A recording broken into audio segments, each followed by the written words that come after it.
It always manifests in heterozygous state. Homozygous zygous diprenatally. What does that mean? Suppose there is an individual who has two alleles and one of the alleles has a defective gene. This defective gene is dominant over the other allele too. Then that's why he's having a dominant disorder. Suppose this individual marries a girl and gives birth to offsprings. So what are the chances that his offspring will be affected with the disease? So if we draw a Punnett square, we get that almost 50% of his child would be affected. That is why remember this recurrent risk in cases of autosomal dominant disorder is 50%.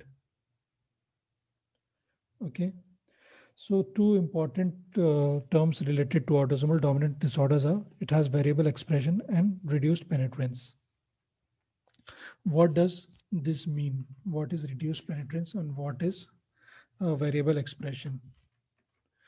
Reduced penetrance means that individual inherit the gene, but he can be phenotypically be normal. This is important because the definition can be asked in the exam. And the other term is variable expression. That means that the trait is seen in the individual carrying the mutant gene, but expressed among individuals differently.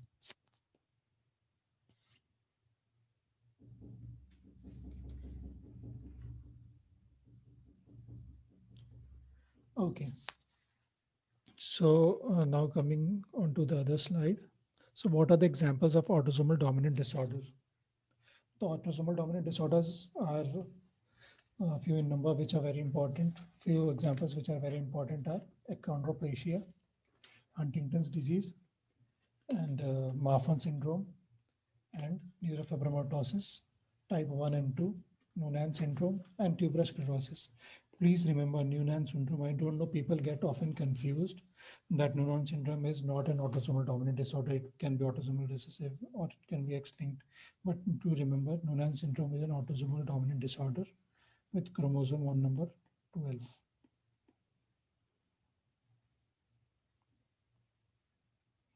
So before I started this topic, I told that there is a mode of inheritance of the inheritance, that is gonadal mosaicism. What exactly it is? So normally autosomal dominant disorders have affected parents, but in some autosomal dominant disorders, they may have non-affected parents. How is it so? In such patients, disorder is due to new mutation in the egg and the sperm during early development. Suppose father is normal, mother is normal, and father produces sperm and mother produces the egg. Suppose due to any reason, this sperm acquires some mutation and results in a defective offspring carrying a disorder. Most commonly an autosomal dominant disorder like tuberous sclerosis. And another important example is achondroplasia. These are autosomal dominant disorder, but can be acquired in by gonadal mosaicism. Okay, see here the parents are not affected, but in a autosomal dominant disorders that I had told, one of the parent will be affected to cause that disease in the offspring. Is it clear to everyone? So now coming to the autosomal recessive disorder. This manifests in homozygous state. For a child to be diseased, both of the parents have to be carriers. So you see that the both mother and the father in blue and mother in red, are carrying the disease gene. And when they are made to cross over, we see that one of the four individuals is affected. That is this is nothing but recurrent risk, 1 in 4, that is 25%. And 2 out of the 4 are carriers. The carrier risk is 50%. Okay, is it clear? So coming to some important points about autosomal dominant recessive disorder. Suppose you and I, we have no history of any family disorders of autosomal recessive disorder.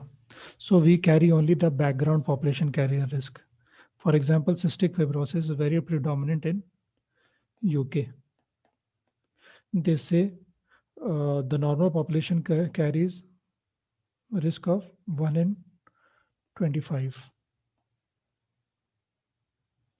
Even if my parents are not affected, if I was from UK, I would have carried 1 in 25 chances that I may be a carrier. All right. The second point says the parents of a child with an autosomal recessive disorder are assumed to be carriers. Suppose if there is a child who has autosomal recessive disorders, like I showed here, see the child, for the child to be diseased, both the parents have to be carriers. Third point, when both parents are known to be carriers for an autosomal recessive disorder, any of the children who are known to be unaffected are left with a two-third carrier risk. We have 2 in 3 chance that child is carrier.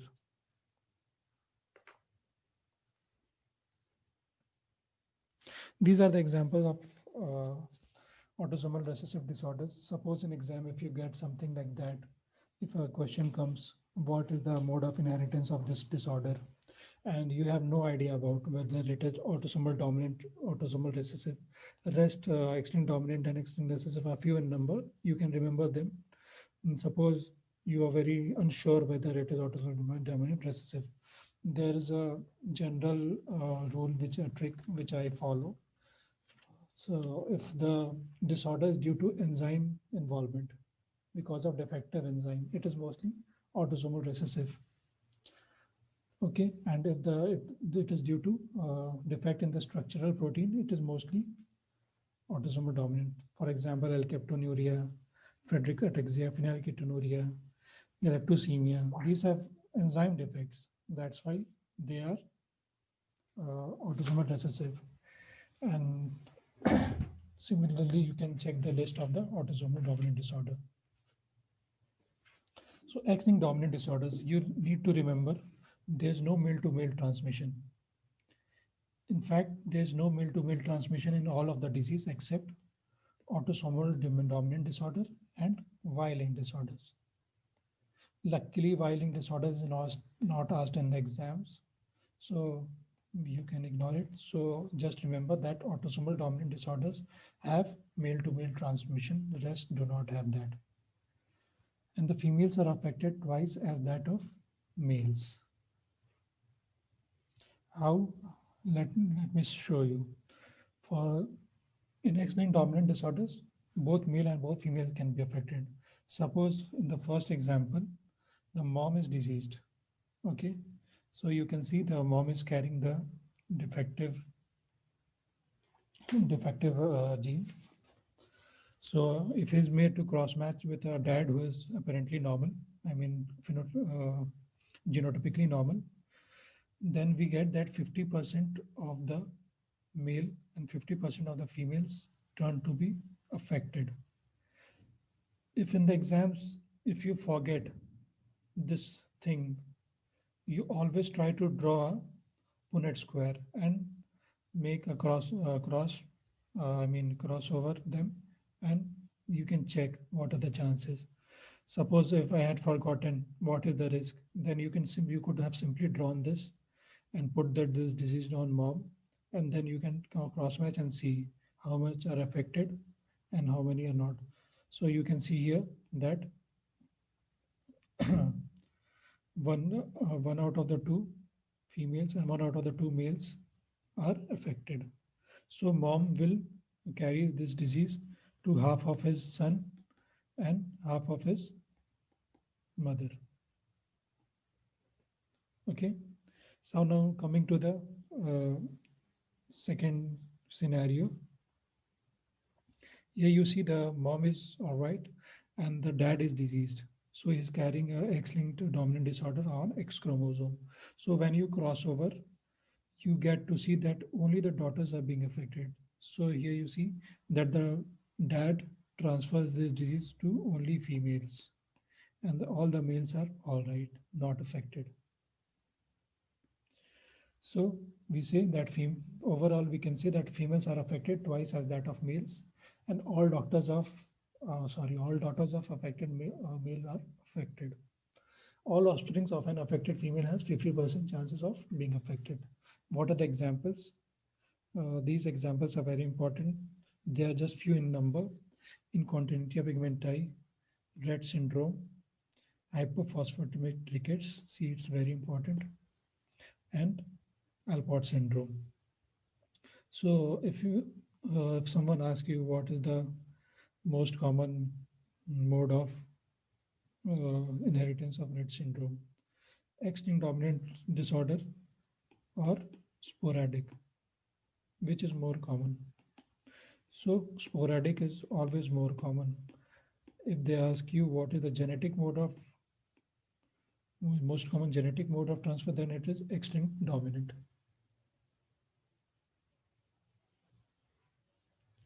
Okay, is it clear? Okay, so it's okay for now. So now coming to X-linked recessive disorder. So what are X-linked recessive disorders? So here we all know that the females are carriers here and the males are affected. So suppose if you get to know there's disease dad and you want to know how much people will be affected. Same, you can draw the square here and check. You can see there the females will be carriers and one of the male would be normal while one would be affected. So if the mother is carrier, then you can check and the dad is all right. Then you can also draw this and check. Then you can see 50% female carriers and 50% male would be affected. Examples are important of X-linked recessive disorders: Alport syndrome, Becker's muscular dystrophy, Duchenne muscular dystrophy. You need to remember this, at least go through it. So this is a question. An unrelated Jew couple comes to you. Mother is a brother. Mother's brother is a known case of Tay-Sachs disease, and the carrier frequency in Jews is 1 in 25. What are the chances of having an affected baby? Can anybody say how much? Okay, these kind of questions can be asked. It's a very simple one. You just have to calculate the possibilities. So here the mother and father. Father is a normal guy, so he will have. So what are the chances he's a carrier? It will be normal population. That is carrier frequency. He is given the value. Carrier frequency is Jews is 1 in 25. Please remember, if this case was of cystic fibrosis, they might not give this carrier frequency. You have to remember the chances of cystic fibrosis is 1 in 25.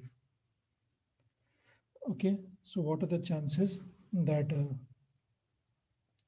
mother is mother is having the disease?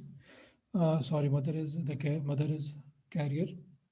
So we just discussed like like we had just discussed that the sibling has 2 in 3 chances of being a carrier. If you can remember, I can repeat it again for you.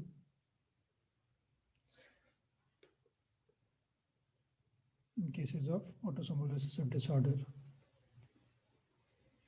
So here both the parents are having the concerned gene and both are carriers. So you see the two offsprings are carrier and one is diseased and one is normal. So if we spare the diseased individuals, and these may look phenotypically normal. So what are the chances that the sibling is a carrier, looking at just at the phenotype? So it is 2 by 3.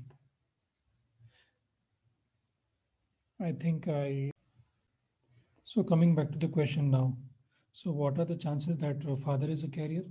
1 by 25. What are the chances that mother is a carrier? since she is the sibling, 2 in 3 chances. And what are the chances that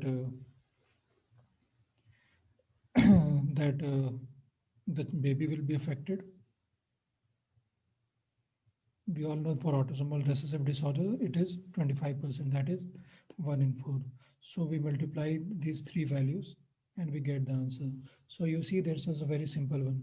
You have to calculate the chance of father being a carrier, chance of mother being a carrier, and chance of having an affected child. You have just have to multiply all the three to get the answer. If you solve this, you will get the answer around 1 by 150. Is it clear? Will you be able to solve these kind of questions? Okay. So you need to remember this value, 2 in 3, 1 in 100%. The baby, you're having a lovely baby, and he's having this autosomal recessive disorder. What are the chances that his parents are carrier? 100% chance. And what are the chances that his siblings are affected? 2 in 3. This is very important. This has been asked. Okay, rest you can forget, but you need to remember these two by heart.